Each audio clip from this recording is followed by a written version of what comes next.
Hola, hola, buenas tardes, si me escuchan, ojalá me estén escuchando, ¿verdad? Si alguien en el chat me escucha, ¿verdad? Déjenmelo saber. Hola, buenas tardes a todos los que están en el chat. ¿Sí me escuchan? Anaquín García Vélez, ¿sí me escucha, brother? Perfecto, perfecto. Pues buenas tardes, soy Héctor Vera. ¿Verdad? Ex ministro de la secta mafia La Luz del Mundo. ¿Verdad? Fui pastor de oficio por 23 años en la secta mafia La Luz del Mundo. No estoy orgulloso de ello. ¿Verdad? Para mí es una vergüenza, ¿verdad? Que haya estado 23 años en la secta mafia La Luz del Mundo. Más sin embargo, doy mi nombre, doy la cara porque, ¿verdad?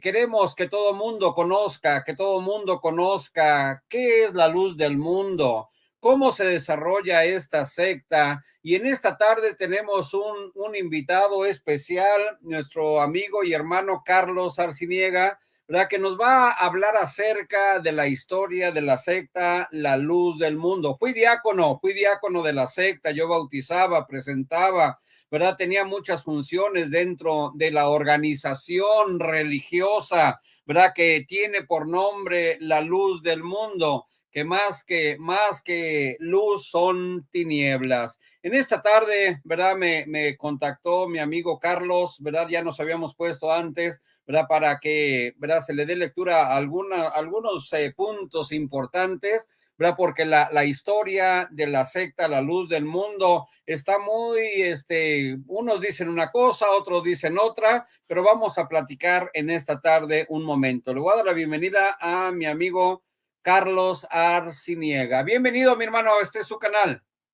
¿Qué tal, Héctor? Buenas tardes. Buenas tardes. ¿Me escucha bien? Sí, clarito, clarito, brother.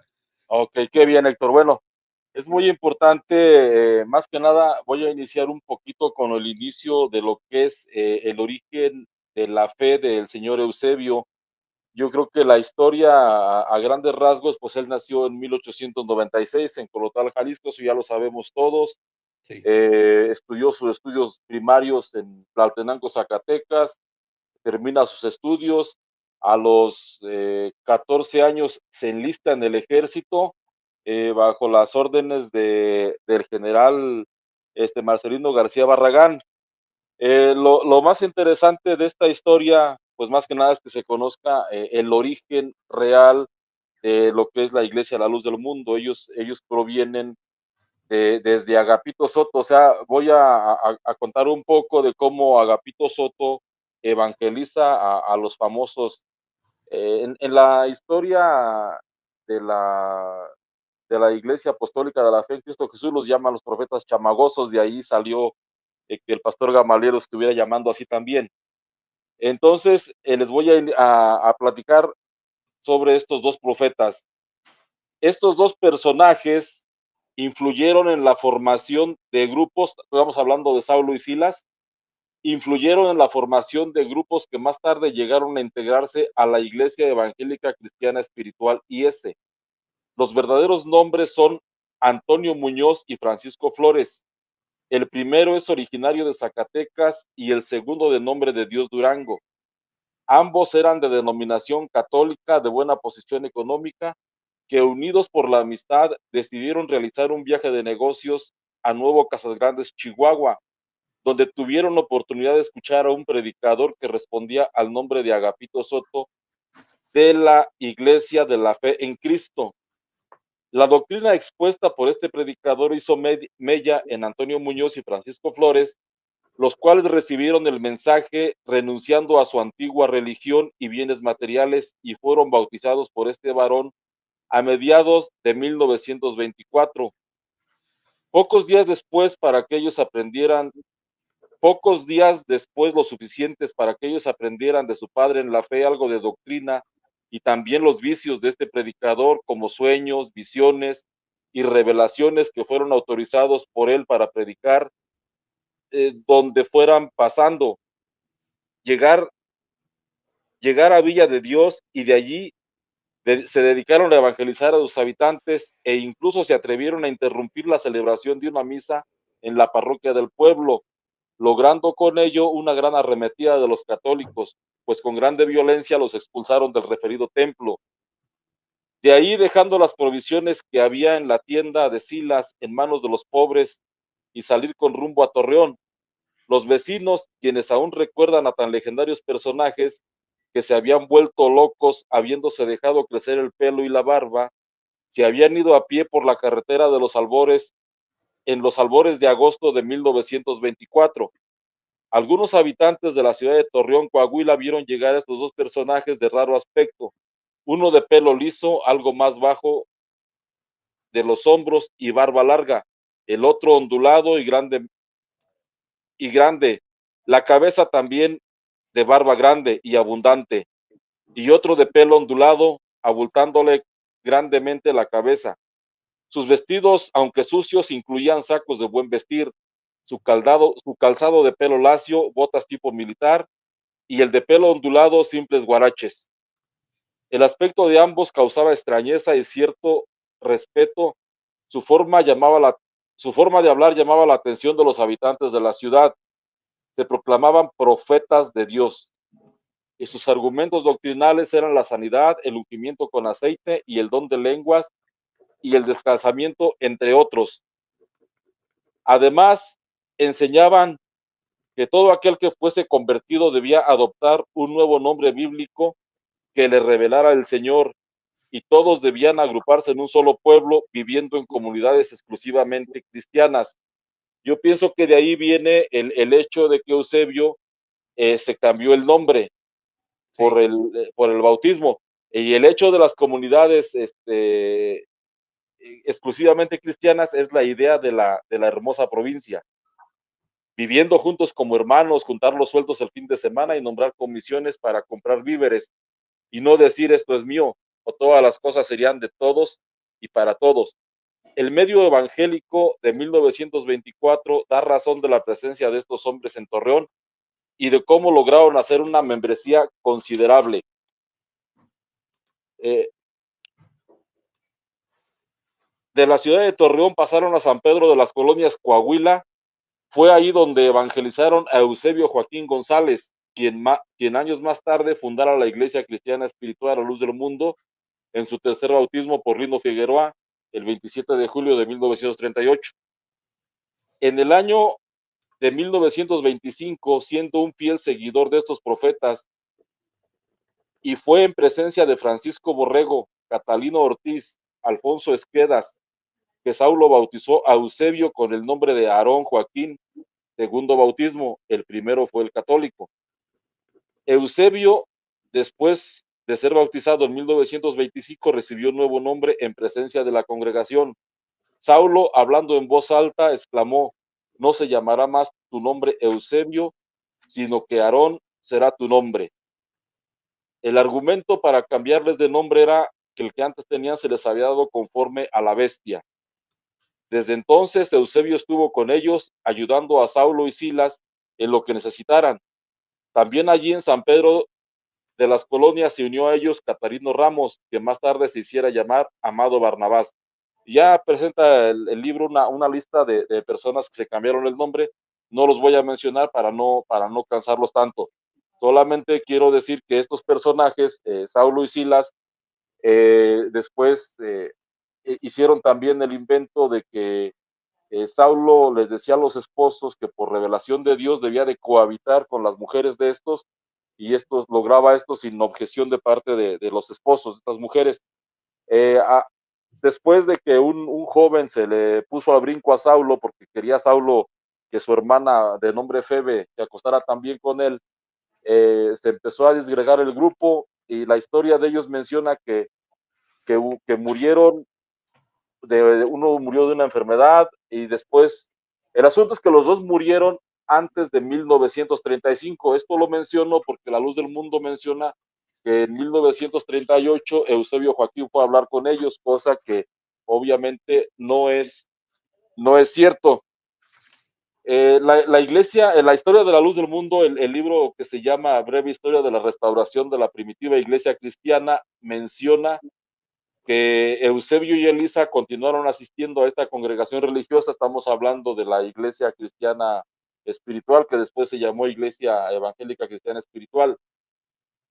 Y el Señor dice, continuaron asistiendo a esta congregación religiosa a la que su esposa, por disponer de más tiempo, acudía con frecuencia.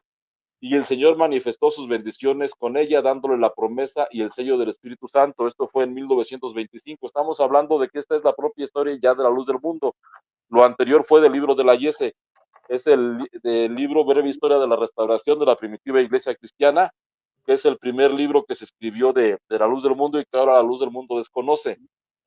Entonces les repito que este libro de historia de la luz del mundo menciona que Elisa recibió el sello del Espíritu Santo en 1925 y continúa el libro diciendo, estamos hablando de la página 16 y 17 del libro que estás poniendo en pantalla ahorita. Página 16 y 17 dice, continuaron asistiendo a esta congregación religiosa a la que su esposa, por disponer de más tiempo, acudía con frecuencia, y el Señor manifestó sus bendiciones en ella, dándole la promesa del sello del Espíritu Santo que será derramado sobre toda carne.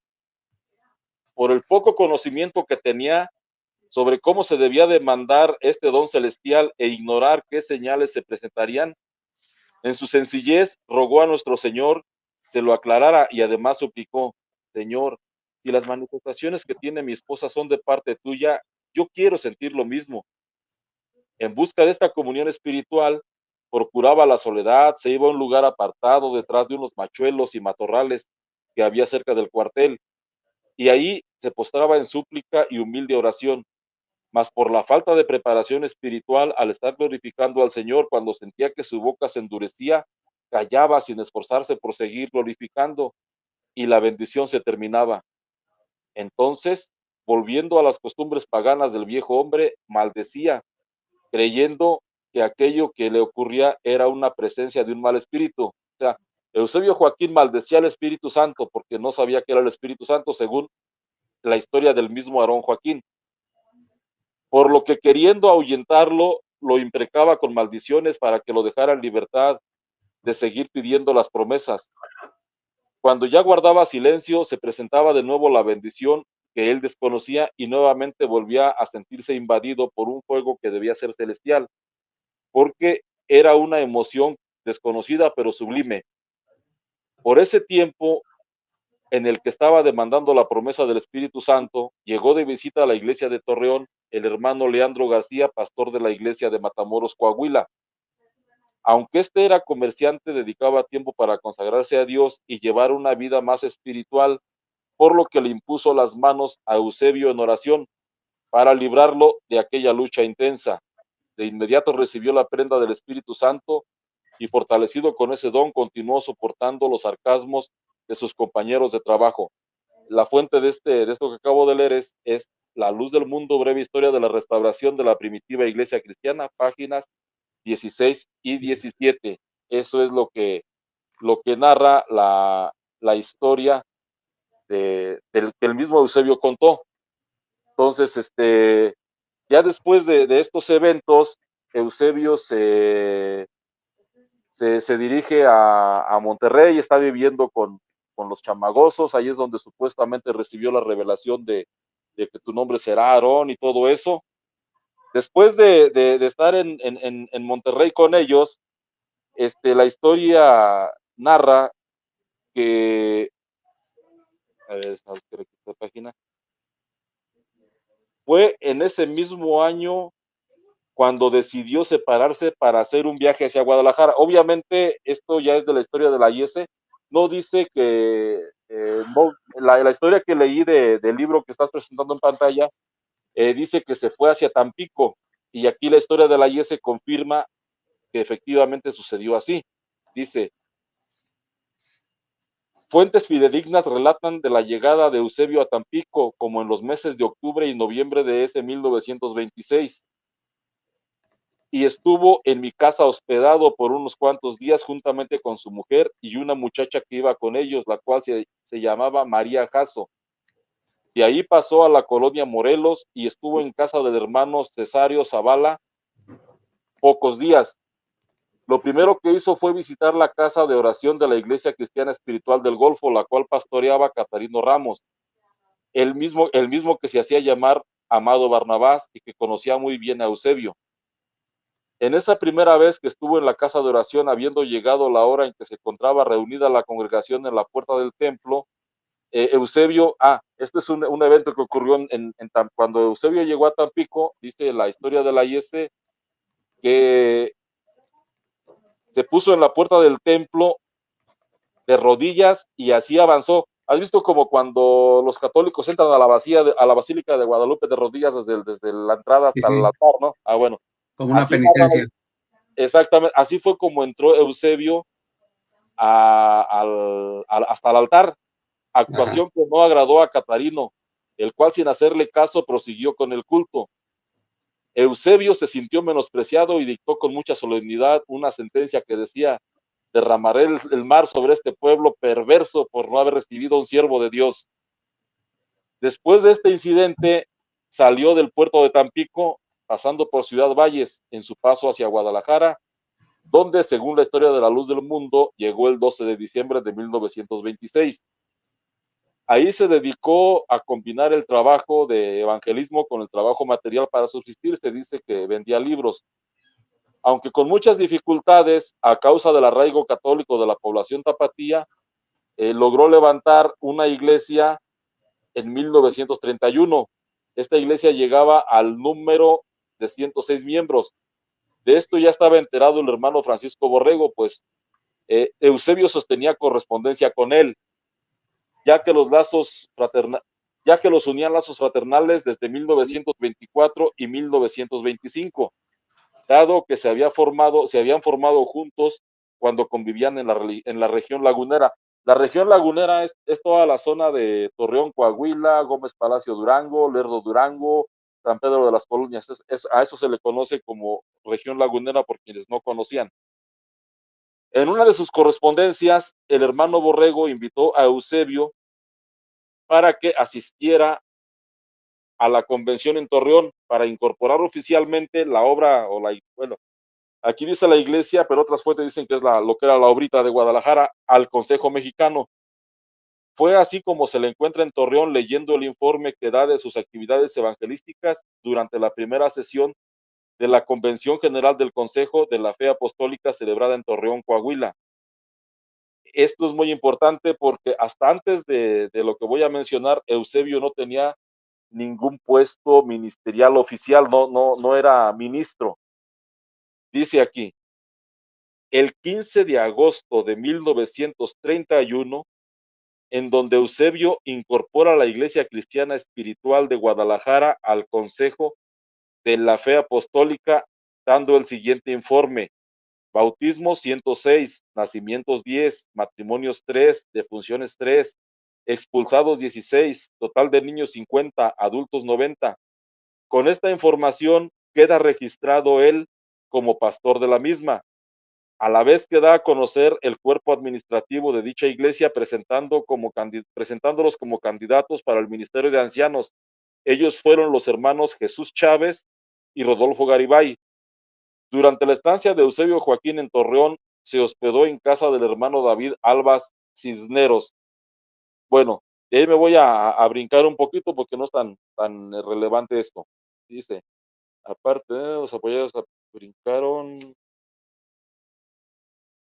Tanto el cuerpo ministerial como la iglesia allí reunida se llenaron de alegría al saber que había un numeroso grupo de creyentes de la Iglesia Cristiana Espiritual en la Perla Tapatía. O sea, Eusebio levantó en 1931 la obra para la Iglesia Evangélica Cristiana Espiritual en Guadalajara. Y Eusebio fue nombrado encargado de esa obra, de esa iglesia de Guadalajara, pero de la IS. Sigue diciendo, y ante esta congregación un hombre valiente y esforzado en la propagación del Evangelio, junto con su distinguida esposa Elisa Flores, halló en la convención de Torreón motivo para alabar a Dios, y no solo los ministros, sino también la congregación. Guadalajara era bendecida por medio de Eusebio Joaquín, nombre con el que quedó registrado en aquella convención. No quedó registrado como Aarón, todavía no, no se llamaba Aarón, quedó registrado como Eusebio Joaquín, como pastor de la IS el 15 de agosto de 1931. Sin embargo, la historia registra la triste situación de la iglesia de aquella ciudad, ya que sin ser mandamiento de Cristo y apóstoles el prohibir los instrumentos musicales, ni el de aceptar sueños y revelaciones, esa iglesia tomó el camino que chocaba frontalmente con el marco doctrinal definido por el Consejo de la Fe Apostólica, que era el cuerpo dirigente de la iglesia cristiana espiritual. Eusebio no se sujetó al consejo de lo que los ministros le entregaron en el nombre del Señor, ni aún conociendo perfectamente la doctrina cristiana. Cuando recibió la visita del hermano Borrego, lo presentó ante la congregación como su padre en el Evangelio, aunque al parecer en esa ocasión la iglesia recibió la predicación del hermano Borrego. Eusebio repudió toda dirección del Consejo de la Fe Apostólica. La constancia de tal acontecimiento quedó registrada en el informe que rinde Francisco Borrego de su viaje y entrevista con Eusebio Joaquín en Guadalajara, Jalisco, llevada a cabo el 15 y 16 de octubre de 1936, presentado en la convención celebrada en la ciudad de San Luis Potosí, celebrada el mes de septiembre de 1937. O sea, en esa convención expulsan a Eusebio Joaquín y a todo el grupo de Guadalajara, no solamente a Eusebio, sino a toda la iglesia de Guadalajara, los expulsaron de la IS. Entonces termina el relato de la IS sobre Eusebio Joaquín diciendo: la vida de Eusebio Joaquín continúa su curso convirtiéndose en el máximo dirigente de una nueva organización evangélica con sede en la capital tapatía. Su vida terminó el 9 de junio de 1964. Entonces, la IS solamente narra de Eusebio lo que, lo que le consta.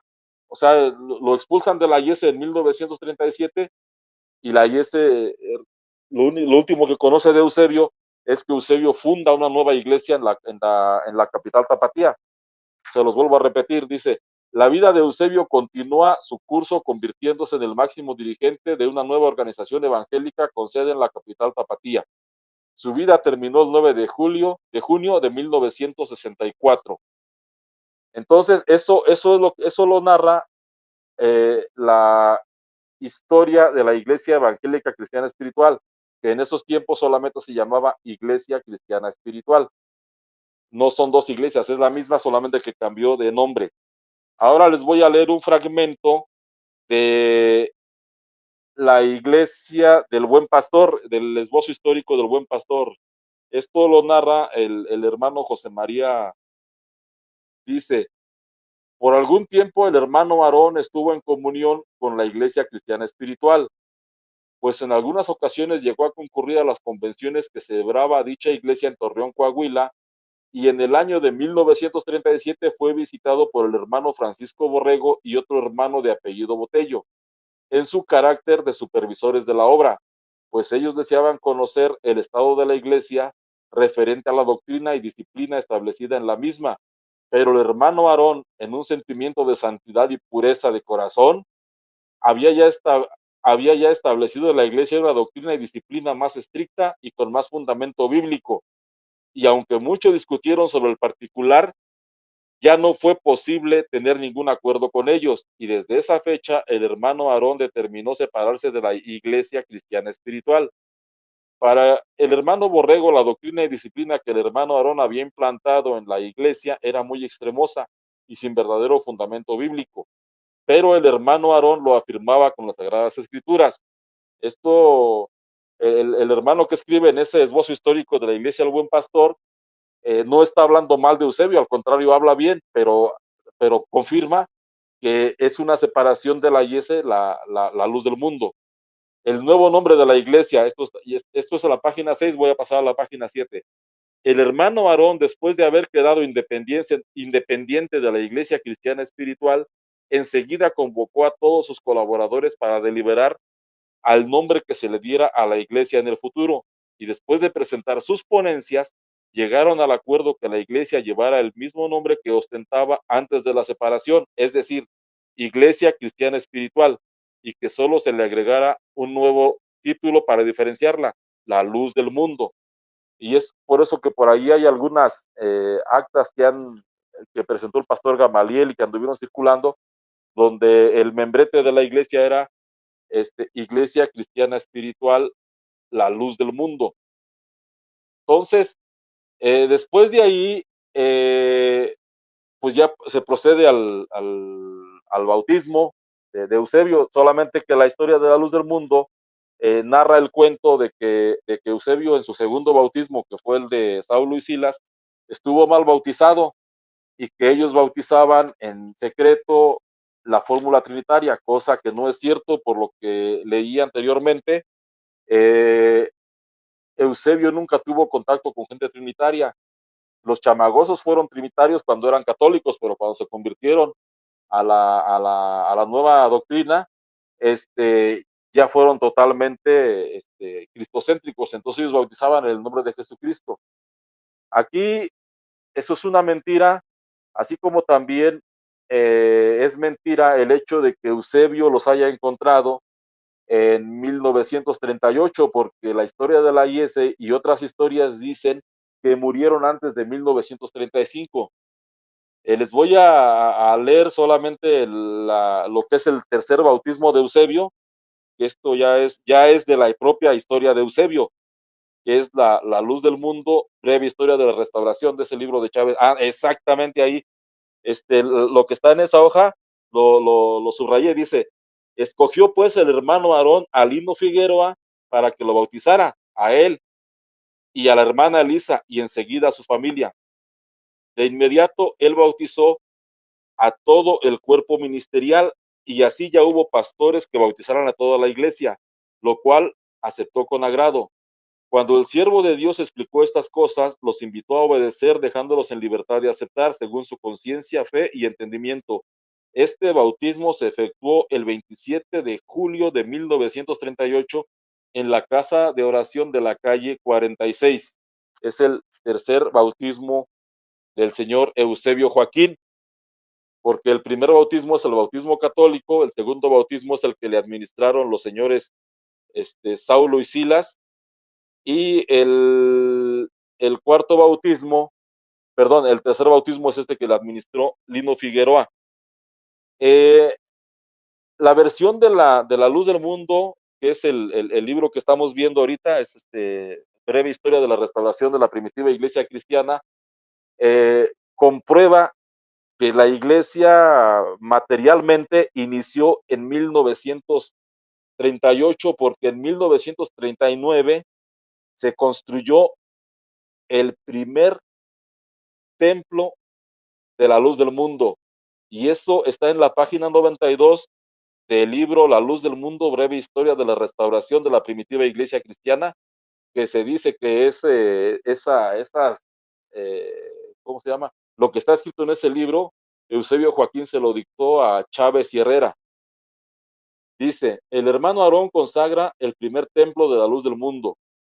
En 1939 se construyó la casa de oración de la calle 12 de octubre, número 824, y en la Santa Cena que se celebrara el 31 de diciembre, el apóstol de Dios la consagró al Señor.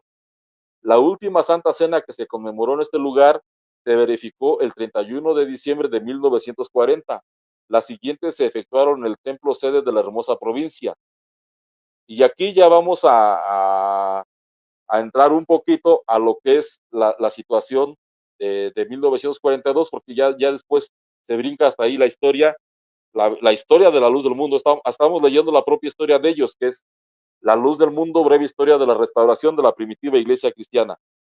1942 fue un año de pruebas y adversidades que la iglesia sufriera, pues un grupo de inconformes lograron llevar consigo aproximadamente 250 almas de la iglesia de México, de Cuautla, de Cuernavaca, de Ciudad Madero y de San Pedro Toltepec. Estos, instigados por un grupo de colaboradores que habiendo sido distinguidos con el ministerio, se corrompieron, causando tristeza a toda la iglesia que veía cómo, haciendo gala de ingratitud, estos hombres réprobos y falsos, abandonados por Dios, hacían su división definitiva los días 23 al 28 de agosto, manifestándose de esta manera también aquellos que desde el principio estaban para ser desechados por Dios. O sea, desde allí empezaban ellos a ofender ya a la gente y a tratarlos de falsos. Sí. Ellos, fíjate, aquí lo que me llama, voy a brincarme a la página en 93, después te mando por WhatsApp el libro, si no lo tienes, creo que ya te lo envié, y todos los libros que estoy leyendo te los mando por WhatsApp, los Perfecto, brother, sí, mándemelos. Y ya tú se los envías a quien te los solicite. Sí. Dice, siguiendo el camino de Caín, religiosos, pero según su propia voluntad, sirviendo a Dios a su modo y volteándose en contra del hermano y aún su padre, cayendo en el error de Balaam por ganancia deshonesta y perecieron en la contradicción de Core. Dice, por aquí estaba no creo que no, a ver, bueno, me voy hicieron ellos la comparación de cuando hubo un problema en el tiempo de Moisés. Dice, negando así la autoridad del apóstol, quisieron usurpar un lugar dado por Dios, lo cual no es posible según el libro de Hebreos capítulo 3, versículo 4. Ninguno toma para sí la honra, sino el que es llamado de Dios como Aarón. Mucho tiempo, y Dios, al igual que en aquellos tiempos del profeta Samuel, desechó a aquellos que el profeta había creído eran los ungidos, escogiéndolos así desde un principio, había designado para este fin. Al fin debía ser apóstol de Jesucristo como Aarón. Ellos en un tiempo quisieron comparar a Eusebio Joaquín con el hermano de Moisés.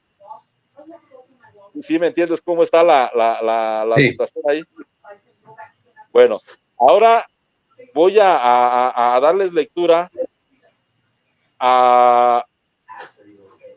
como ya estamos en 1942, que fue cuando se hizo la separación, lo que les acabo de poner es la versión de La Luz del Mundo. Ahora les voy a leer la versión del esbozo histórico del Buen Pastor, página 16. Dice, por esta época, gracias a la actividad evangelizadora de nuestros hermanos, creció tanto nuestra iglesia, hablando concretamente y en especial de la iglesia de Vallejo. Estamos hablando de que la iglesia del Buen Pastor todavía está narrando ahí cuando fue el crecimiento, pero de la iglesia evangélica cristiana espiritual a la que ellos pertenecían. Dice, de manera que ya no cabían en los templos. Estos acontecimientos serían por el año de 1942.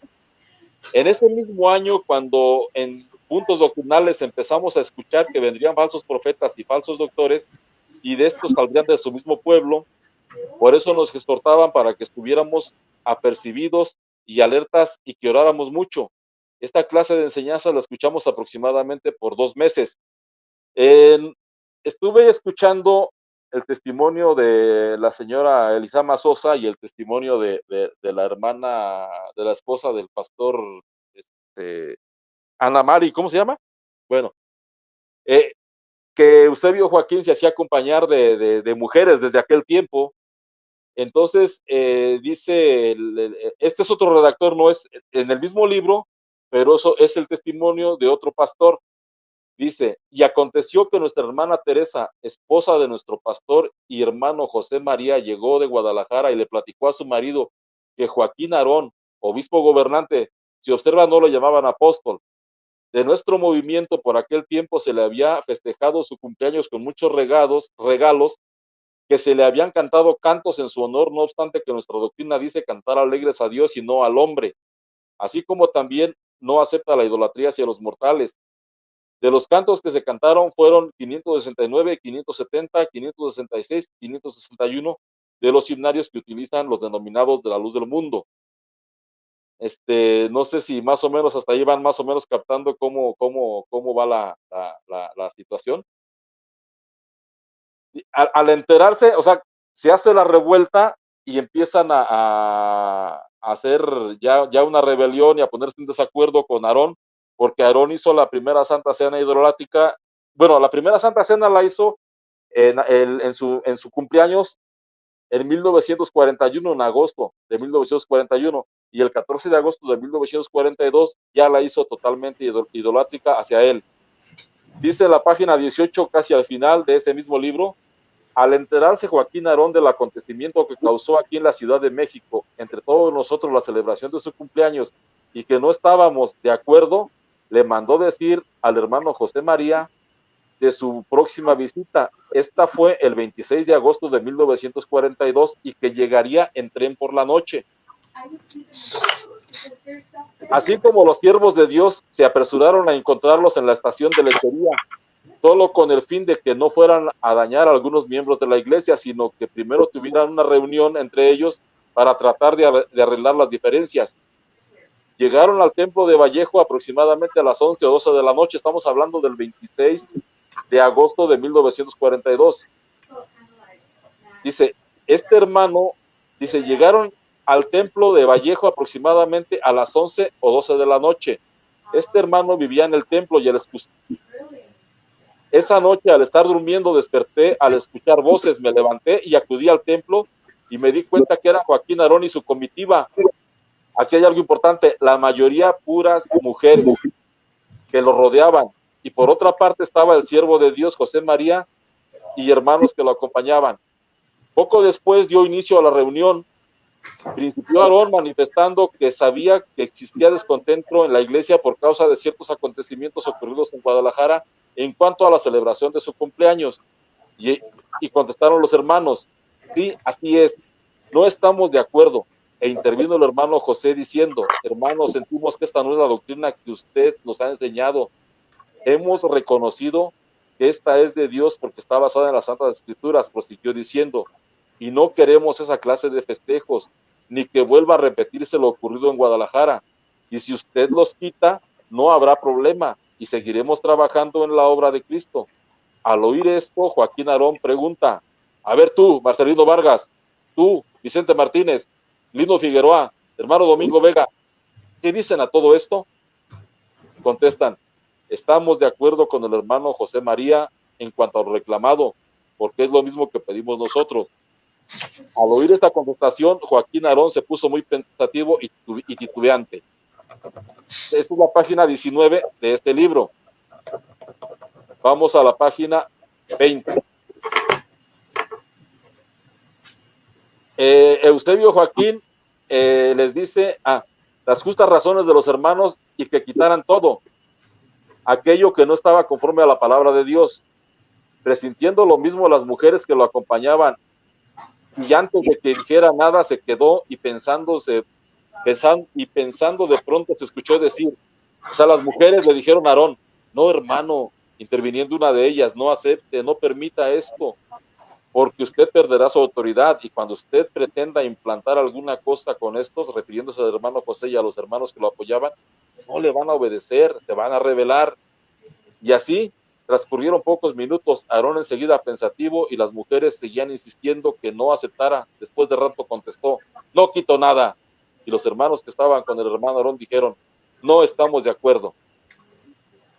Y horas después, cuando los hermanos se presentaron a la oración de la... Bueno, ya sigue ahí, de que ya no aceptó,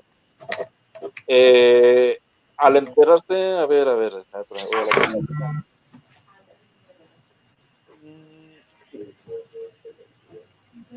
me voy a brincar. Bueno, después ya Eusebio se regresa a Guadalajara, ya fue el 27 de agosto, que queda definitivamente las 7 iglesias que formaron el Buen Pastor separadas de la luz del mundo.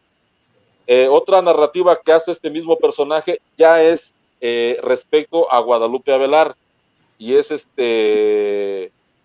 lo que va a dar inicio al bautismo de 1943. Sigue diciendo este hermano, en cierta ocasión que estábamos reunidos con el hermano José María, llegó la hermana Guadalupe Avelarde. Él ahí pone, ya sabemos que es Lupe Avelar, pero pone Lupe Avelarde. Saludándonos, y el hermano José le dijo, hermana Lupe, ¿qué anda haciendo por acá? Y ella le contestó, hermano, supe que se habían apartado de Joaquín Arón y me sentí apoyada, ya que yo también estaba en desacuerdo, pero no decía nada por miedo a que me quitaran a mi madre, porque sepan que sí lo hacían con aquellos que no consentían sus procederes.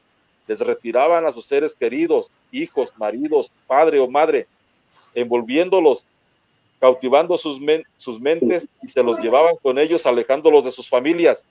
Por eso Lupe tenía razón en su temor, y siguiendo con la conversación, ella sintiendo confianza, y ya que la falta que a cargo traía ya no la soportaba, y tratando de aliviarla, nos confió su secreto, señalando a un pequeño niño que la acompañaba.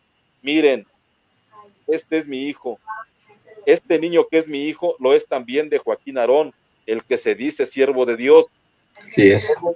Nosotros quedamos sorprendidos, pero al observar bien al niño, nos dimos cuenta de que tenía su mismo color y su misma fisonomía, y ya no tuvimos duda alguna.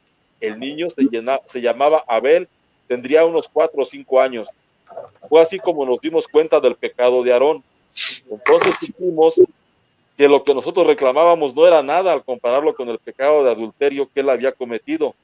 Después supimos que seguía cayendo y cometiendo actos fuera de la doctrina, enterándonos que urdió un nuevo bautismo, porque como el hermano que lo había bautizado se quedó con nosotros, que era el hermano Lino Figueroa, cometió un error mayor al bautizarse solo, ya que ni Cristo lo hizo. O sea, que él se sintió mayor que el Señor. En toda la palabra de Dios no encontramos un solo pasaje donde nos cuente que alguien se haya bautizado solo. Pues así, hasta el mismo Jesucristo no lo hizo, ya que él fue bautizado por Juan el Bautista para cumplir toda justicia. Así es. ¿Cuál libro es? El que dice sectas o iglesias. Sectas o iglesias, a ver, déjame ver. ¿Me lo mandó también hoy temprano? Sí. A ver. Bueno, mientras le doy, mira, dice las páginas 289 a 291, más o menos es un pequeño resumen. Dice, en este ambiente tan poco evangélico apareció el 26 de diciembre de 1942 otro escrito en el que se acusaba directamente al hermano Aarón de haber ultrajado a una joven entenada de su mismo padre, o sea, su hermanastra, llamada Guadalupe Avelar. El periódico consigna que el líder se la había llevado desde los 13 años. Yo aquí le puse una anotación al libro. En realidad la mía tenía 11, no tenía 13 años, porque según el testimonio del hijo de Guadalupe Avelar, y no, más bien del nieto de Guadalupe Avelar, ella dice que él nos comenta que Guadalupe nació en 1924 y su papá, que fue Abel Joaquín Avelar, nació en 1936. Entonces estamos hablando de que cuando quedó embarazada tenía 11 años por Eusebio. Sí. Ok. El periódico consigna que el líder se la había llevado desde los 13 años, así dice el libro y así lo voy a leer, aunque en realidad tenía 11, a su casa para adoctrinarla. Pero además de esa meritoria labor, al parecer la inició en los caminos de la sexualidad, supuestamente con acuerdo de su mujer, Elisa Flores. Fíjate que aquí se repite lo que nos comentaba la hermana que dio el testimonio con Luis Carlos Reyes, que no me acuerdo que decía que la señora de Samuel la peinaba y le agarraba las manos mientras Samuel la violaba a ella. ¿Marta Mesa? Bueno, yo no quería decir el nombre, pero ya lo dijo. Sí. Bueno, y así hay otros testimonios donde Eva participaba para violar a las niñas junto con Samuel. Y en las nuevas versiones de ahora del caso de Nazón, hay muchos testimonios de que estando Eva presente, Nazón violaba a las niñas en presencia de Eva, de Alma. Entonces aquí la nota de este libro de Helio Masferrer, que es un señor muy serio, dice, con acuerdo de su mujer, Elisa Flores, o sea que con acuerdo de su mujer violó a la niña Guadalupe Avelar.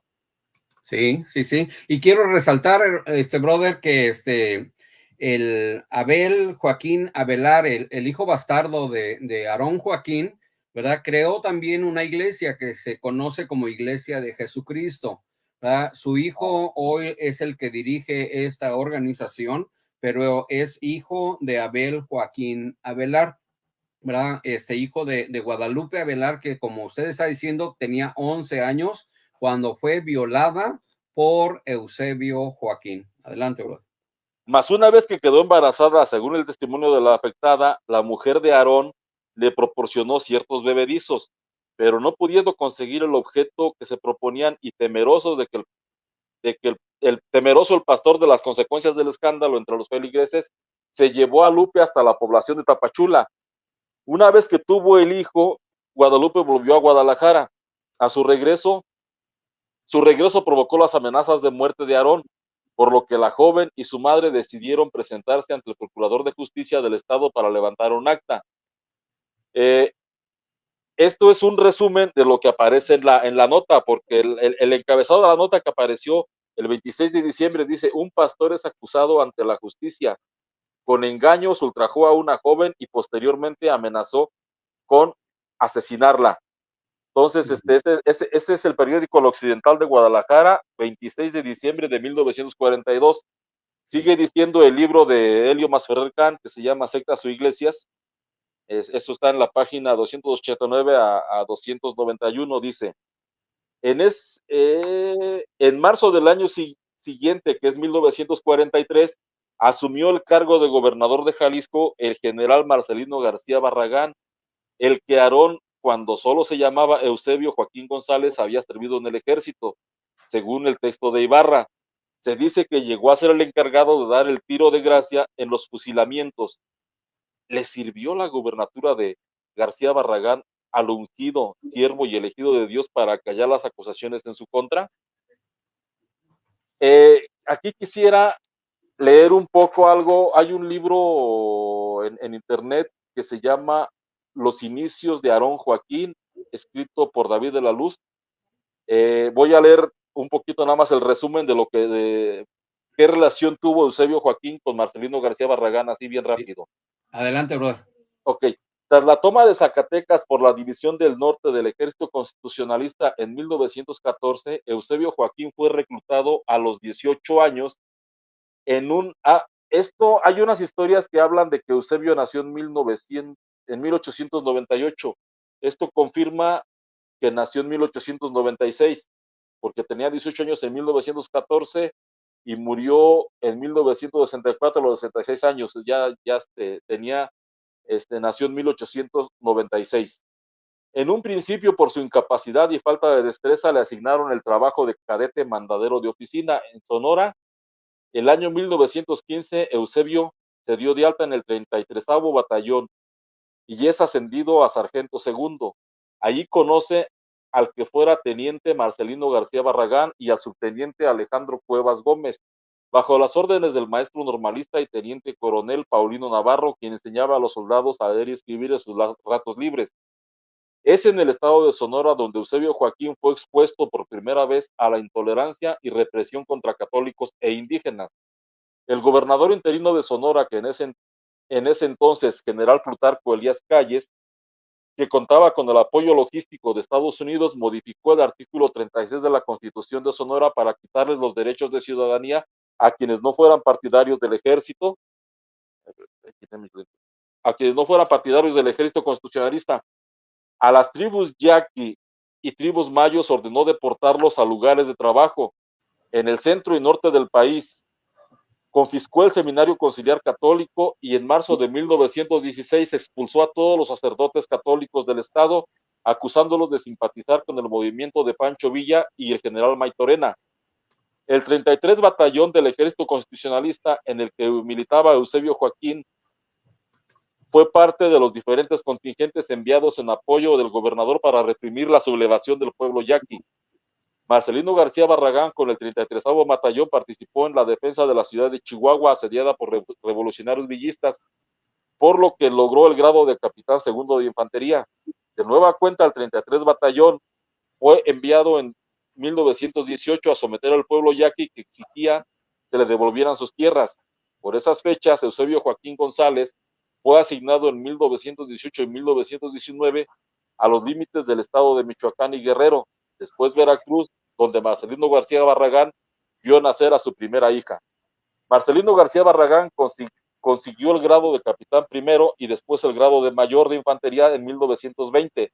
Ese mismo año, Marcelino García Barragán contrajo matrimonio en Guadalajara y es enviado por el entonces general Paulino Navarro al colegio militar, mientras que Eusebio, ahí fue donde se separaron en 1920, de 1915 a 1920 anduvieron juntos, mientras que Eusebio Joaquín lo envió a Ciudad Juárez a laborar como celador en las corruptas aduanas del norte de México. La corrupción era tal que llamó la atención del presidente electo Álvaro Obregón, refiriéndose a la corrupción con la famosa frase: ¿quién aguanta un cañonazo de 50,000 pesos?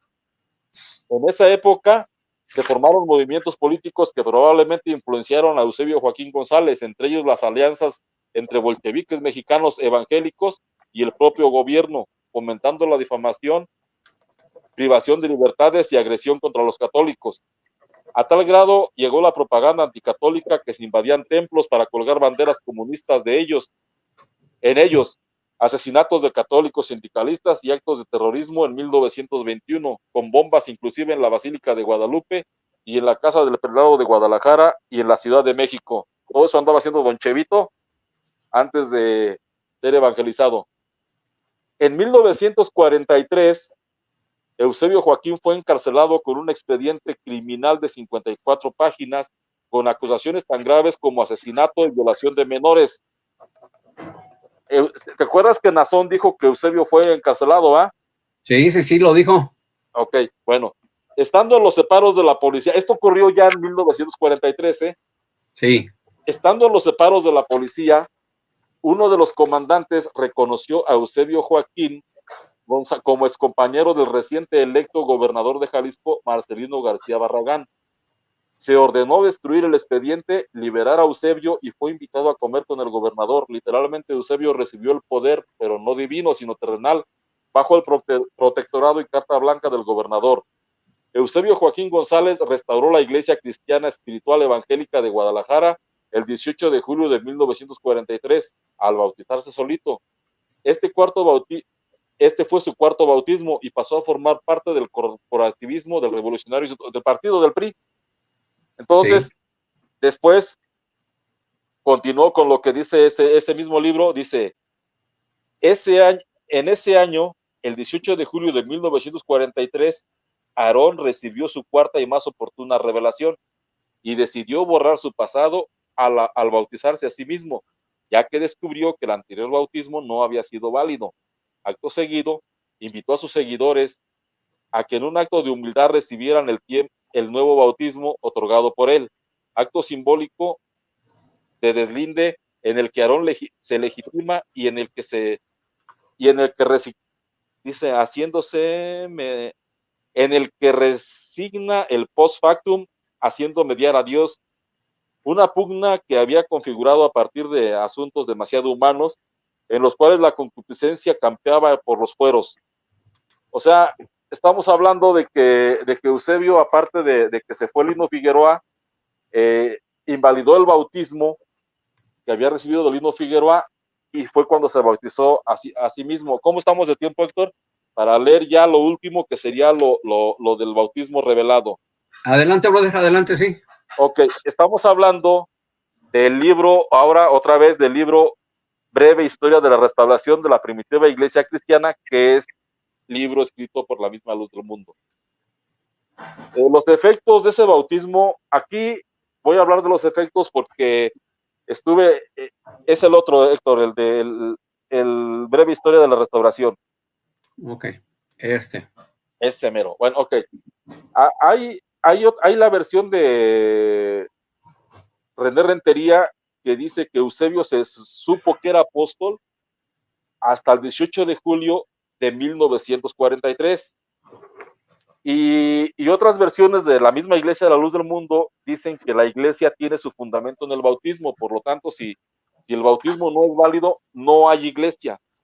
Entonces, esto indica que oficialmente la Iglesia de la Luz del Mundo inició el 18 de julio de 1943. Eso es lo que dice la historia antigua, que ahora cambiaron y ellos dicen que iniciaron en 1926. Sí. Ese mismo 1943 da inicio a la restauración de la primitiva iglesia cristiana. Ok, voy a dar lectura a la página a las páginas 94, 95, 96, obviamente una parte de la 94, la 95 completa y una parte de la 96. Perfecto. Dice, el bautismo revelado. Aproximadamente al finalizar el primer tercio de 1943, estando el hermano Aarón durmiendo en su lecho, oyó una voz que le decía, la hora es, ¿por qué te detienes? Levántate y lava tus pecados invocando mi nombre. Haciendo historia sobre este mensaje que se narra a continuación, recordamos que en esta etapa la iglesia se encontraba en continua oración al Señor, manifestándose diferentes sueños en distintos lugares donde ya estaba la iglesia del Señor. Bueno, no estaba sin estar restaurada, ¿va? Tampico, Veracruz, México, Tepic. Eran sueños referentes a bautismos, lo cual a ellos les causaba asombro, pues se decían unos a otros, ¿por qué será si ya todos estamos bautizados? Esto sucedió poco después de la rebelión de 1942. Fíjate cómo ellos mismos en su misma historia lo relatan. Sí. Esto sucedió poco después de la rebelión de 1942. Con incertidumbre por estas declaraciones de Dios, contaban a sus compañeros los sueños que Dios les daba hasta por fin llegándose el tiempo dispuesto por Dios a su siervo conforme a Amós capítulo 3 versículo 7, porque nada hará el Señor sin que lo revele a sus siervos los profetas. Fue en las primeras horas de un día bendito de ese año de 1942 que Dios quiso de nuevo volver a comunicarse para hacer conocer su voluntad en la tierra, descubriendo la base en que afirmaría la roca que es Cristo, en esta lluvia tardía, por lo cual en una visión maravillosa le vuelve a hablar al hombre que él había escogido, y en prueba de su manifestación le da el texto del libro de los Hechos capítulo 22 versículo 16, con la diferencia de que Dios le manifestó en arcano oculto. La hora es de la restauración de la primitiva iglesia de Cristo. El hermano Aarón comunicó a su iglesia su deseo de que se hiciera oración durante una semana y transcurridos esos días llamó a los pastores delante de la iglesia de Guadalajara y les preguntó, a usted hermano, ¿qué es lo que Dios le dio por respuesta a su oración y ayuno? Hable todo lo que Dios le dio. Comenzó el primero dando testimonio con cierto asombro de un nuevo bautismo. Por fin todos dieron su testimonio. El hermano Aarón al oír al último le dio gloria a Dios y llorando dijo en alta voz, mi petición ha sido escuchada. Le pedí al Señor que lo que a mí me dio, se lo diera a toda la iglesia para mayor testimonio de que este paso es de Dios. Les voy a repetir lo que Dios le dijo. La hora es de la restauración de la primitiva iglesia de Cristo. Y comenzó a explicar cómo Dios le habló para que se bautizara, lo cual él mismo hizo el domingo 18 de julio de 1943. Se sumergió en las aguas bautismales el siervo de Dios, siendo las 12 horas del día.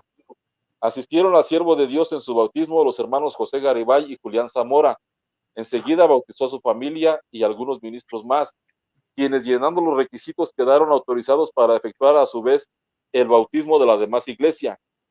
Como antecedente al respecto, una hermana llamada Petra le contó al hermano José Garibay su sueño en donde la volvían a bautizar, siendo reprendida por ello, pues se soñaba ataviada con un vestido nuevo con el que se metía al mar. En Tepic, en el quinto día de la consagración ordenada por Dios, el hermano Felipe Reyes, que a la razón vivía en ese lugar y que era invidente, tuvo una visión espiritual donde veía al hermano Aarón rodeado de toda la iglesia, que caminaba por una vereda y que llegaba a la orilla de un barranco no muy profundo en el que corría un río muy ancho y hondo. Más como la iglesia se quedaba parada al borde del barranco, el hermano Aarón los exhortaba a pasar al otro lado del río. Bajaron y al llegar a la orilla, él volvió a pasar el río e invitó a seguir su ejemplo, saliendo hasta la orilla opuesta, continuaron su camino. En la Santa Cena siguiente, al llegar las iglesias, se les hizo la pregunta sobre las manifestaciones de Dios y estando todo confirmado, el cuerpo ministerial fue bautizado el 13 de agosto de 1943. Toda la iglesia que había venido a la Santa Cena siguió el ejemplo del siervo de Dios y sus pastores. Y así es como termina ese libro que tenemos en pantalla, que es La Luz del Mundo, breve historia de la restauración de la primitiva iglesia cristiana. Vamos a las fechas antes de que se alargue el video, porque si yo digo que la burra es parda, es porque tengo los pelos en la mano.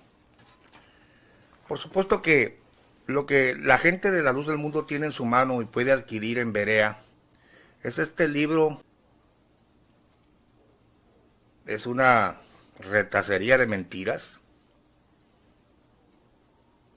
Pero por supuesto que atrás de este libro está René Rentería,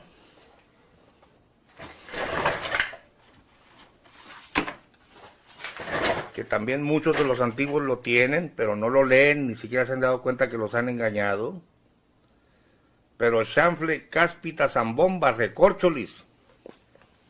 Atrás del de René Rentería está el que le repartieron a los ministros y que yo lo tengo en mi poder y que muy pocos feligreses los mundanos lo han visto. Y este es el que te voy a citar. Y Chanfle, Cáspita, Zambomba, tenemos el documento Zuli atrás.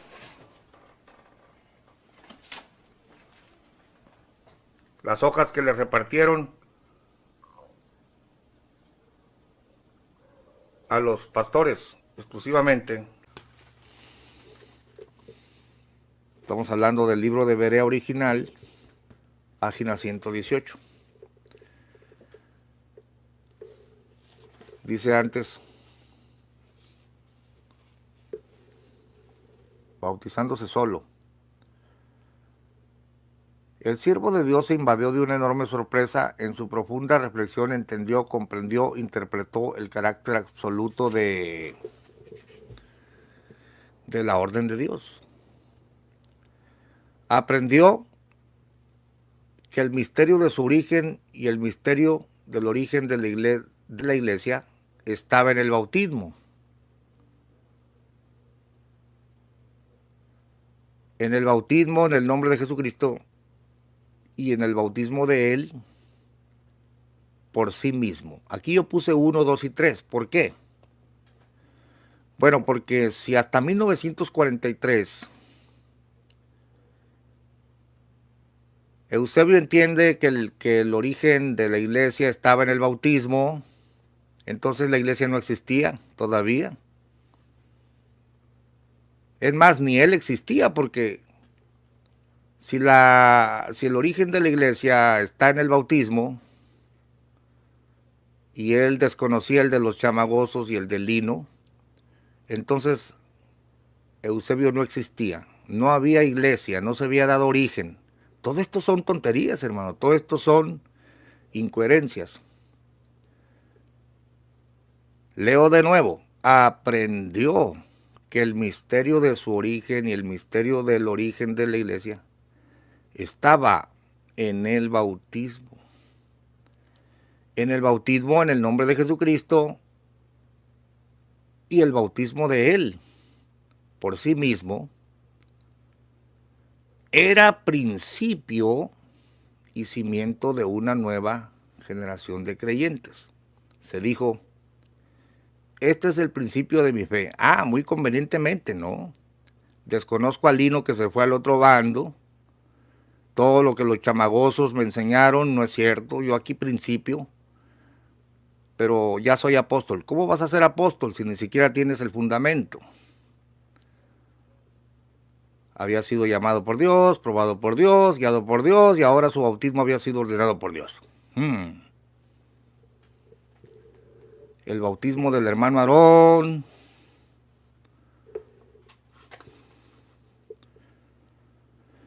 Dios le había revelado el bautismo. Esto no es cierto. Él lo aprendió del Lino Figueroa, de los chamagosos. Pero dice, no solo como un acto de obediencia, no solo para perdón de pecados, sino además como origen, principio, base de una nueva vida en Cristo. Antes se manejaba la fecha del 18 de julio de 1943 como la fecha de la restauración de la iglesia luzmundana o de la iglesia universal, dicen ellos, ¿no? Ahí empezó la restauración. Se manejó y se conmemoró el 18 de julio de 1943. Pues como la chimotrufia, ¿no? Yo como digo una cosa, digo otra. Imagínate tú al apóstol Pablo diciendo, iba yo por el camino a Damasco cuando de repente me rodeó una luz del cielo y una voz me hizo caer en tierra y me dijo, Saulo, Saulo, ¿por qué me persigues? Y escribiera su epístola, ¿no? O ahí en el libro de Hechos. Pero de repente mandara una carta a los Corintios. Figúrense que siempre no era el camino a Damasco. Era camino a Jericó cuando iba y luego iba solito, no iba nadie conmigo, nadie se dio cuenta de la visión y me tumbaron a tierra. Y no se llamaba Ananías, se llamaba Marcos el que me habló. Óigame, tú no puedes estar cambiando lo que te pasó. Si tú dices que Dios te habló, fíjate bien lo que te estoy diciendo. Si tú como apóstol o profeta dices, la voz me habló y me dijo que esta era la fecha de la restauración, que aquí empezaba la iglesia, pues afigúrate tú, Chencha, vamos a poner esto en letras de oro y de aquí vámonos para adelante. No, siempre no, se me hace que la fecha era otra. Sí, hay una diferencia de 29 años entre una fecha y otra. Afigúrate tú, Chencha, no empezó la restauración de la iglesia luz mundana o universal, porque ellos dicen que son la verdadera iglesia, la única. Siempre no empezó en el 43, sino que empezó desde el 26, afigúrate tú, Chencha. Hermanos, y en las dos fechas, el indio Eusebio dice que Dios le dijo eso. Estamos hablando de un mentiroso, estamos hablando de un manipulador, pero yo te lo voy a demostrar con sus propios documentos en este video. Mira.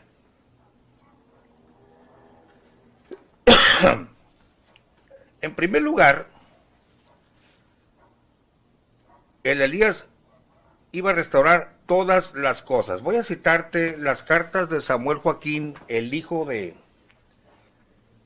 supuesto restaurador, el Elías, que para los mundanos el Elías que había de venir es Aarón Joaquín González, el indio Eusebio.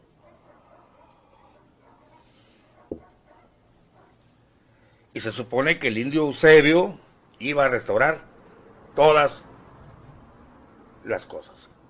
Pero, cuando muere el indio Eusebio, en el 64, sube a empujones y a jalones de greñas Sami al poder, unos lo reconocieron y otros no.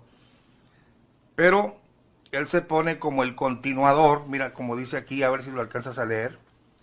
14 de julio de 1934, Guadalajara, Jalisco. Samuel, hermano vuestro, a quien Dios llamara en estos últimos días, en estos últimos tiempos, escucha, a continuar la restauración iniciada. No. El profeta Malaquías y Jesucristo no dijeron, he aquí yo envío a Elías el profeta para que empiece y luego para que su hijito lindo continúe con la restauración que él va a iniciar. No, señores.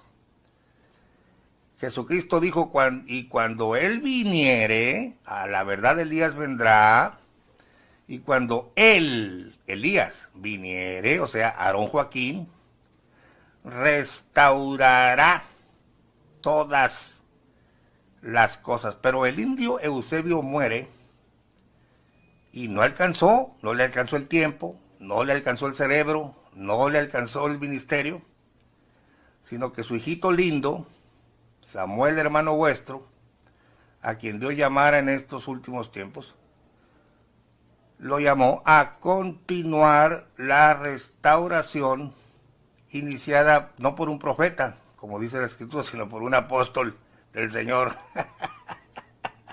Evidentemente, esta es una farsa, porque la Escritura no plantea que el Elías iba a empezar y su hijito lindo iba a continuar con la restauración, sino que claramente dice, y cuando él viniere restaurará todas las cosas. ¿Cuáles 40 pesos entonces? Estoy hablándote ahora del libro La Luz del Mundo, breve historia de la restauración de la primitiva iglesia cristiana. Fíjate bien el título. Precisamente el título es el tema que estamos tratando, la luz del mundo. Dice, no importa, hermano Gamaliel, Mata, que se alargue el video, no nos aburre. Oh, gracias, José. A veces me dicen, hey, no los hagas tan largo. La gente dice, hey, hazlos más cortos, y otros, usted dele. Bueno, la luz del mundo. Breve historia de la restauración de la primitiva iglesia cristiana. ¿Quién escribió este libro? Los sabios de ese entonces. ¿Quién?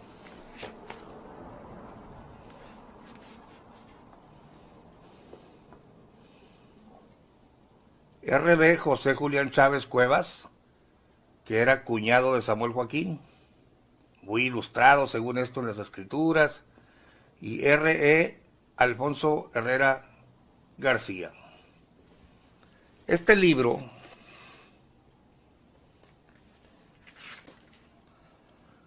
se escribió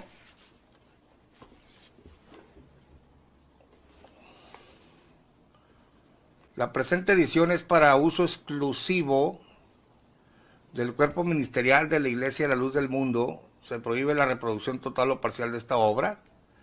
Primera edición, agosto de 1976. Fíjate el año. Impreso en Editorial Las Tablas de Moisés, Guadalajara, Jalisco, México. Y ahí empieza, ¿no? Pero quiero que notes que el libro te está diciendo, nosotros, la luz del mundo, somos la iglesia de la restauración. Este es el título del libro. Y cuando ya te hace todo el relato, obviamente finaliza dándote la fecha, cuando según ellos, la voz de Dios se oyó y empezó la restauración de la iglesia de Jesucristo en la tierra, ¿no? Oh, hermanos, qué engaños tan grandes. Y el título de este cierre lo tenemos en la página 94, con el bautismo revelado. Esto te lo tengo que poner en pantalla, porque tú no tienes el ejemplar. Aunque yo ya lo subí a la web, en PDF, lo puedes descargar. Mira.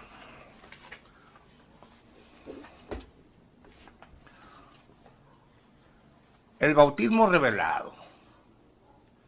Aproximadamente al finalizar el primer tercio de 1943, estando el hermano Aarón durmiendo en su lecho, oyó una voz que le decía, la hora es. ¿Por qué te detienes? Levántate y lava tus pecados, invocando mi nombre.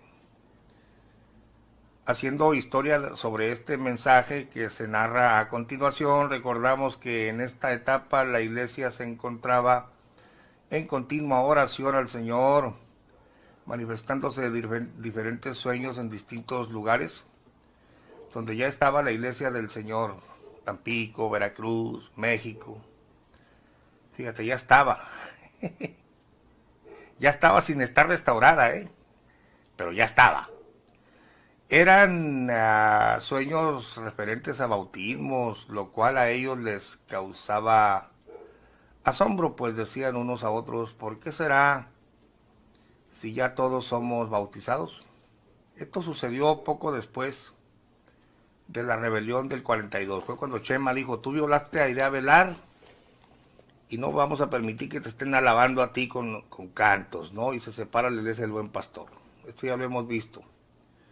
Con incertidumbre por estas declaraciones de Dios, contaban a sus compañeros los sueños que Dios les daba, hasta que por fin, llegándose el tiempo dispuesto por Dios a su siervo, conforme a Amós, capítulo 3, o sea, es un profeta el hombre, pues, versículo 7, porque nada hará el Señor sin que lo revele a sus siervos los profetas.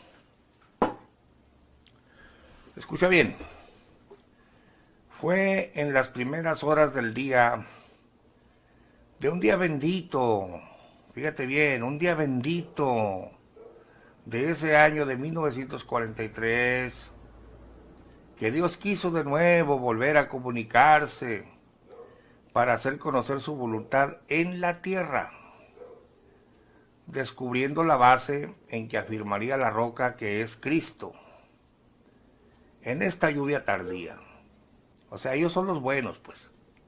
Por lo cual, en una visión maravillosa, le vuelve a hablar al hombre que él había escogido, y en prueba de su manifestación le da el texto del libro de los Hechos, capítulo 22, versículo 16. Escucha bien, hermano.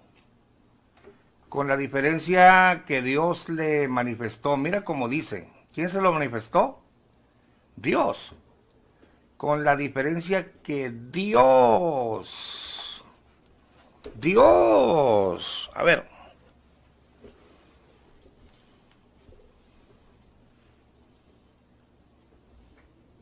Dios le manifestó, a Aarón pues, Dios le manifestó en arcano oculto. Mira lo que le dijo Dios. ¿Qué le dijo Dios? La hora es de la restauración de la primitiva iglesia cristiana.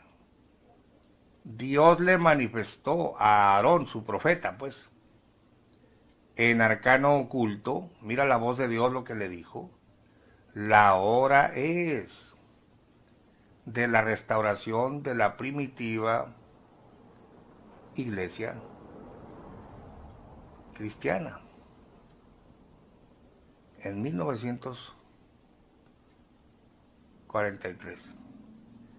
Ah, no, pero ahora cantan un 6 de abril la voz se oyó del año de 1926, o sea, 29 años atrás, que diera inicio a la restauración. Bendita la voz que dijo, tu nombre será Aarón. Y luego dice, bendita fecha que diera inicio. No, señores. No. Dio inicio en el año de 1943, según el libro de ellos, cuando Dios le dijo a Aarón, la hora es de la restauración de la primera iglesia, perdón, de la primitiva iglesia de Cristo. El hermano Aarón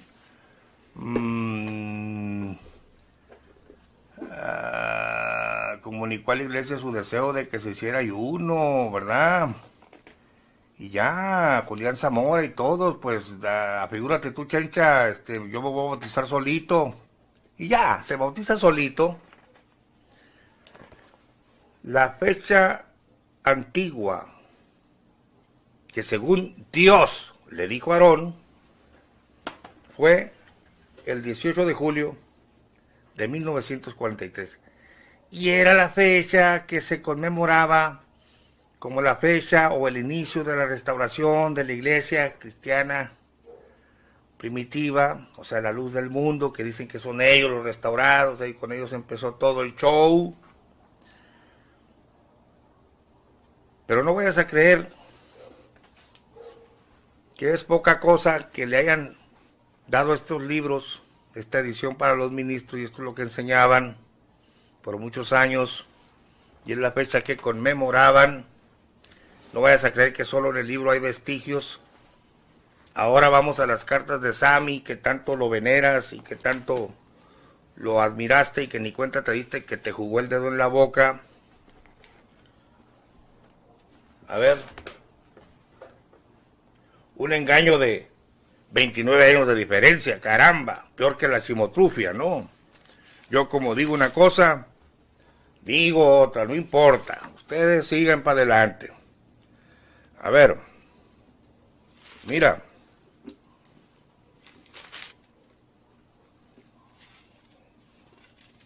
esto es muy importante.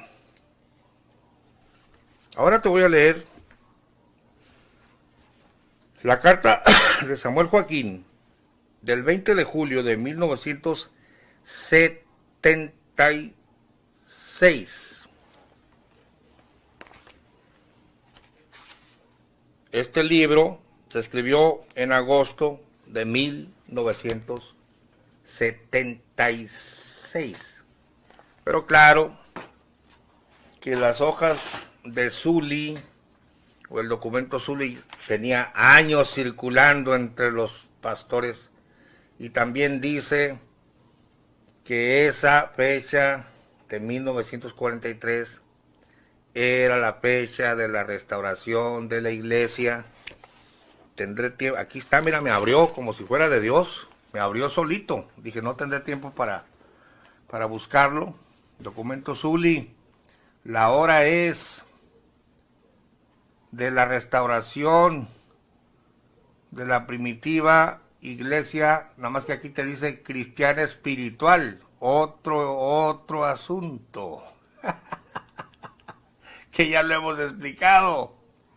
Pero ambos documentos dicen, fíjate cómo aquí todavía es más enfático el asunto de que Dios le habló. Mira, fue en las primeras horas del día antes del amanecer, que un día bendito, es un día bendito pues, de ese año, 1943, que Dios quiso de nuevo volver a comunicarse a la tierra para hacer conocer su voluntad, descubriendo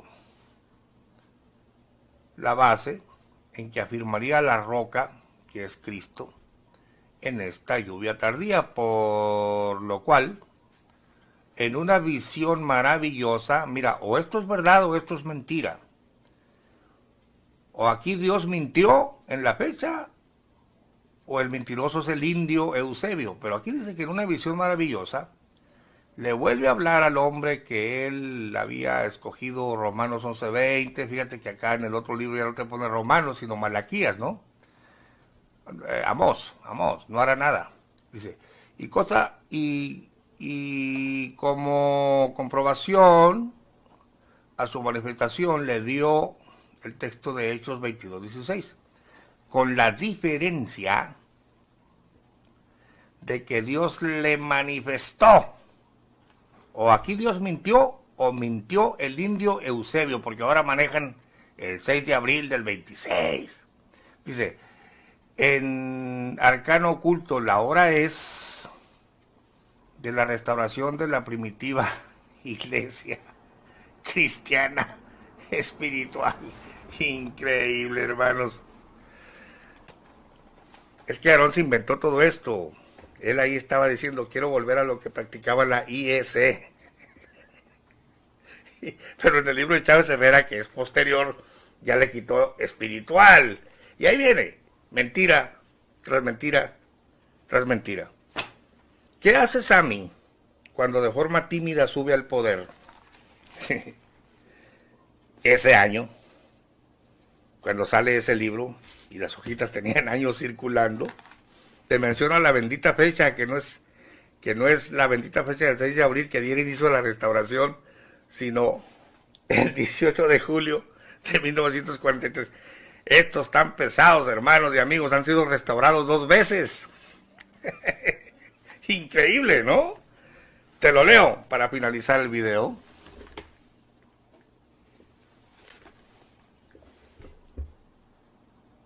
...20 de julio de 1976... Guadalajara, Jalisco. Samuel, llamado por Dios para continuar la obra de restauración.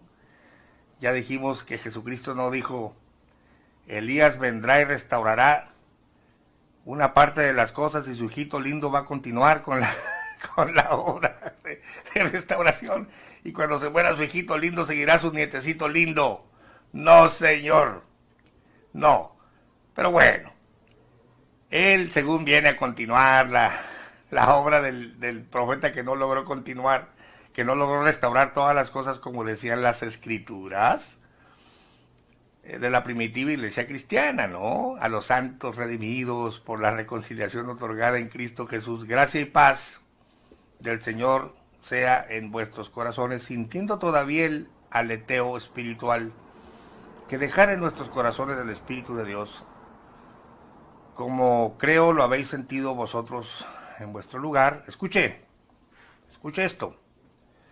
Al recordar en estos días pasados la conmemoración, esto se conmemoraba, dada por Dios a su apóstol, nuestro hermano Aarón Joaquín, en la fecha memorable del día 18 de julio de 1943, con el mandamiento de Hechos 22:16, levántate y bautízate, lava tus pecados, invocando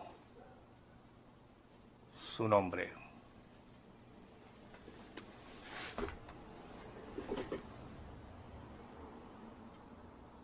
Siento el deseo de comunicaros que fuimos visitados por Dios y bla, bla, bla, bla, bla, bla, bla. Pero Sammy está recordando la conmemoración dada por Dios a su apóstol, nuestro hermano Aarón, en la fecha memorable del día 18 de julio de 1943, que era lo que se celebraba, no el 6 de abril.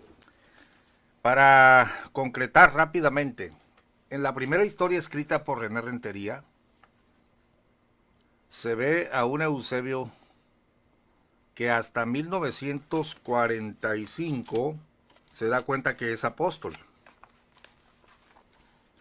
Esto lo puedes ver en la página 233, cuyo título dice Un nuevo apóstol.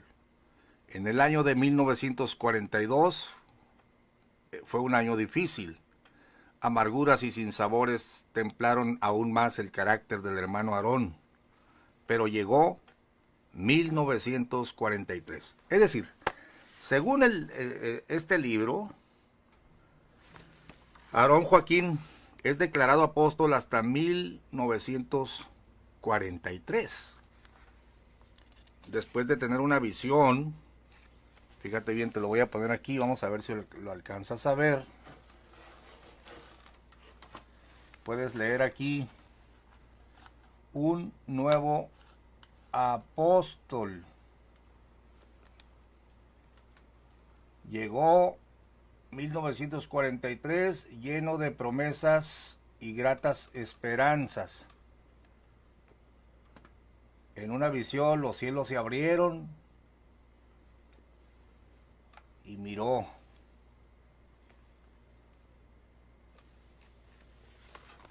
Miró visiones de los cielos y en concreto le dice la visión: Aarón, la hora es llegada. Levántate y bautízate, invocando mi nombre. Se sintió transportado, etcétera, ¿no? La visión desaparece.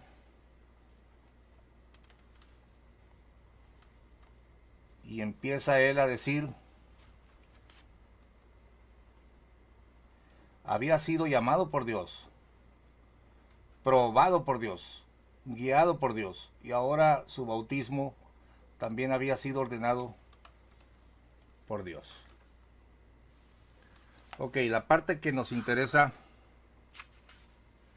es cuando él se bautiza, y te aclaro a todos los oyentes que este ya era el tercer bautismo, o el cuarto bautismo de Aarón o de Eusebio, donde él se autobautiza. Pero quiero que veas esto.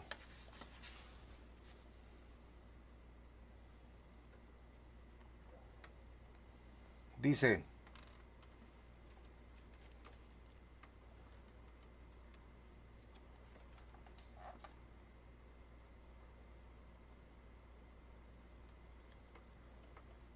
El hermano Aarón entendió entonces por qué había oído en sueños tantas veces en muchas mañanas una frase que no comprendía: el tiempo es cumplido, el tiempo es cumplido.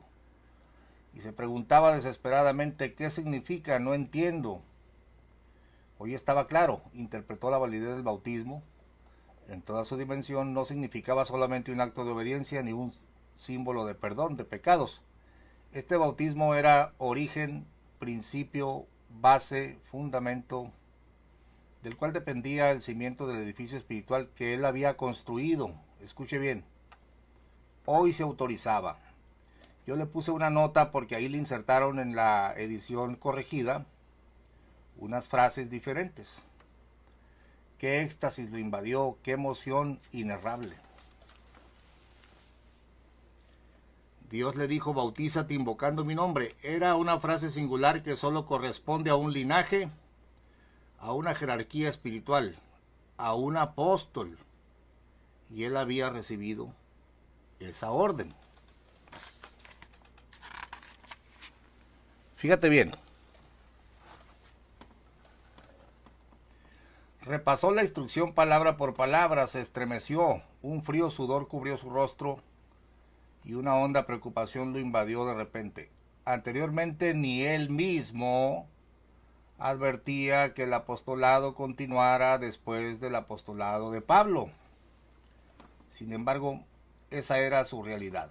Pon atención a esta frase. Al saberse apóstol, o sea, él se supo apóstol hasta 1943.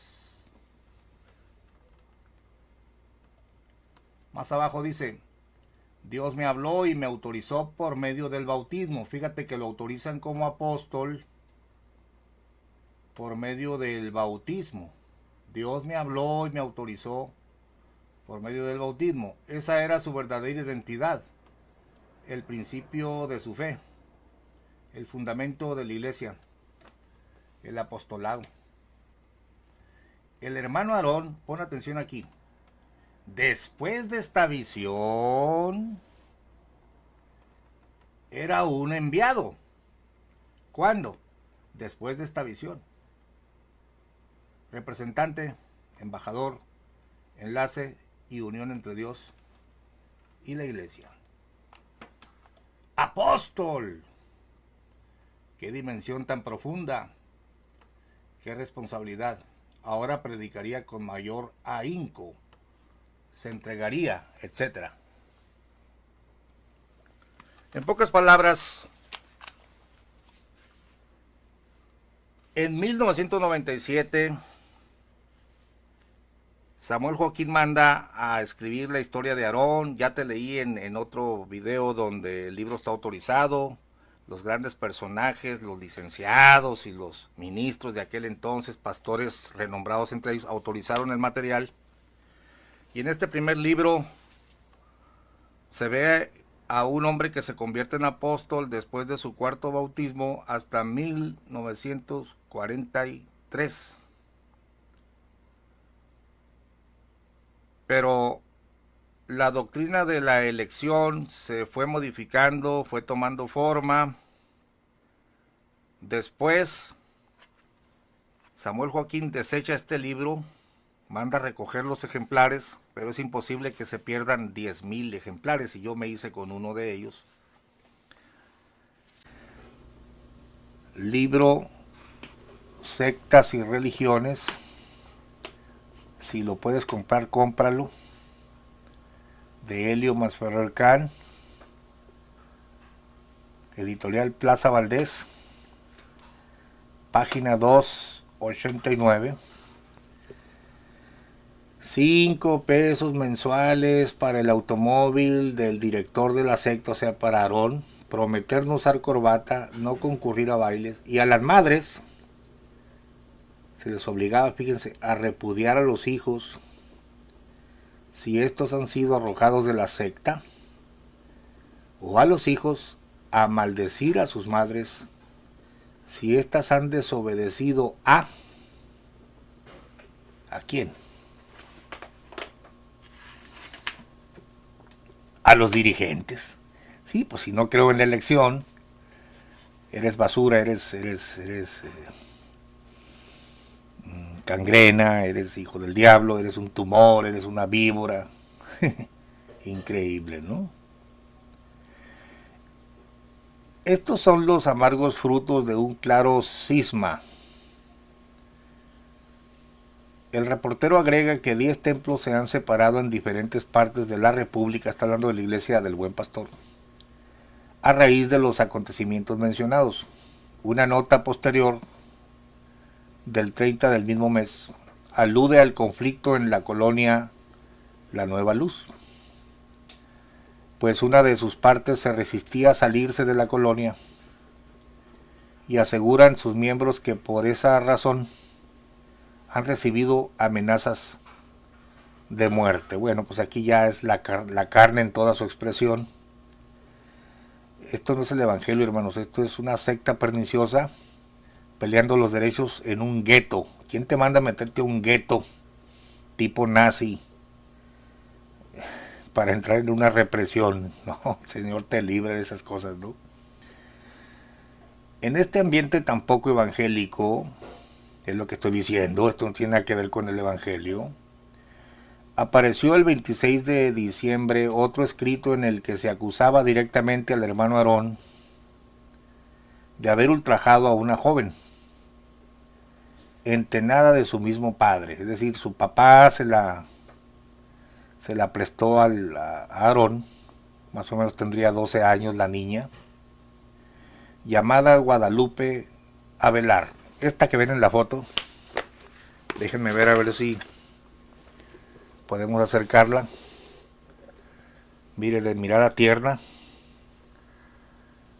Ella fue Guadalupe Avelar. Se la encargaron a este viejo cochino que está aquí, el hermano Aarón. Está medio negro, no sé si lo alcances a ver. Y se metió con ella y engendró a este que está aquí abajo. Mira, el vivo retrato. Que después se dijo el mismo apóstol, el adulterio. ¿Se parecen? Por eso dijo Chema cuando lo vimos al niño, ¿no? Pues igualito, ¿no?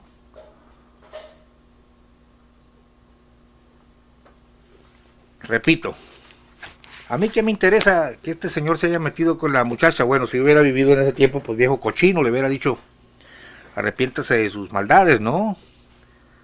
De su alevosía. Pero ahorita me interesa que la gente de la luz del mundo entienda que no son inmaculados, no son semidioses, no son tus salvadores, son hombres comunes y corrientes que han encubierto sus pecados, pero que al final de cuentas están siendo expuestos por el dedo de Dios, por la mano de Dios, porque lo que hiciste en oculto será dicho desde los terrados, dijo el Señor. Bueno, sigo leyendo.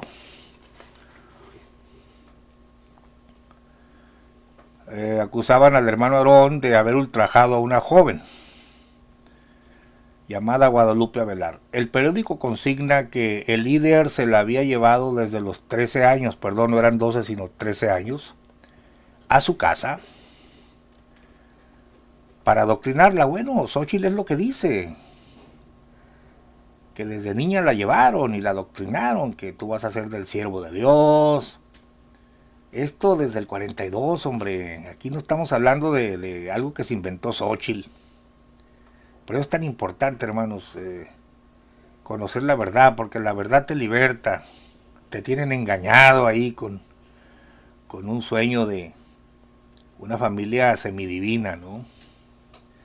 El periódico consigna que el líder se la había llevado desde los 13 años a su casa para adoctrinarla, entre comillas, miren.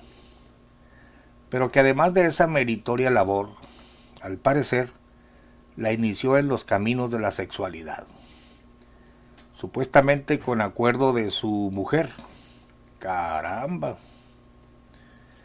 Mas una vez que quedó embarazada, según el testimonio de la afectada, la mujer de Aarón le proporcionó ciertos bebedizos. Oiga, hermano, qué pena, que quedó registrado en la historia de la luz del mundo, aunque ellos han tratado de tapar todo esto, que hicieron, la trataron de hacer que abortara. Estamos hablando de aquí del asesinato de un niño, ¿no? Dice, pero no pudiendo conseguir el objeto que se proponían, y temeroso el pastor de las consecuencias del escándalo, es lo mismo que hizo el rey David, aquí no estamos hablando de algo fuera de lo común. Temeroso del escándalo, temeroso el pastor de las consecuencias del escándalo entre los feligreses, se llevó a Lupe hasta la población de Tapachula. Aquí tenemos la nota 15. Esto está consignado en el periódico Occidental de Guadalajara, 26 de diciembre de 1942. Una vez que tuvo al hijo, Guadalupe volvió a Guadalajara. Su regreso provocó las amenazas de muerte de Aarón, por lo que la joven y su madre decidieron presentarse ante el Procurador de Justicia del Estado a levantar un acta. En marzo del año siguiente asumió el cargo de gobernador de Jalisco el general Marcelino García Barragán, al que Aarón, cuando solo se llamaba Eusebio Joaquín González, había servido en el ejército, según el texto de Ibarra, ¿no? También según el texto de ellos. También según el documento de Zully se dice que llegó a ser el encargado de dar el tiro de gracia a los fusilamientos. Era una especie de verdugo, ¿no? Le sirvió la gubernatura de García Barragán al ungido, siervo y elegido de Dios para acallar las acusaciones en su contra. En ese año de 1943, Aarón recibió su cuarta y más oportuna revelación y decidió borrar su pasado al bautizarse a sí mismo, que ese es otro tema importante, ¿no? Ya que descubrió que el anterior bautismo no había sido válido. Bueno, ahí tenemos a este señor que se metió con esta señorita cuando tenía 13 años. Chema dice que ella les dijo que cuando era niño, los 4 o 5 años, lo vieron. Se parece bastante. Claro, pues mire. Bueno, terminamos el video. ¿Qué estoy haciendo yo en este video? Demostrándote que Joaquín Aarón era un hombre común y corriente como cualquier otro líder, con sus tentaciones, sucumbió a ellas. Cualquiera podemos caer, el Señor nos libre. ¿Qué debió haber hecho? Confesarlo y arrepentirse. Pero como encubrió su pecado, entonces la secta se llenó de pecado. Y es una iglesia muy corrupta en muchos sentidos. Y termino con el video que se titula, porque pues hay que hacer la investigación. El objetivo es que quede claro que Aarón Joaquín González cometió adulterio, no es un ángel, no es un semidios, no es un inmaculado. Inmaculado solo Jesucristo. Ya bájate de la nube de que esta familia es sin pecado y que ellos te van a salvar.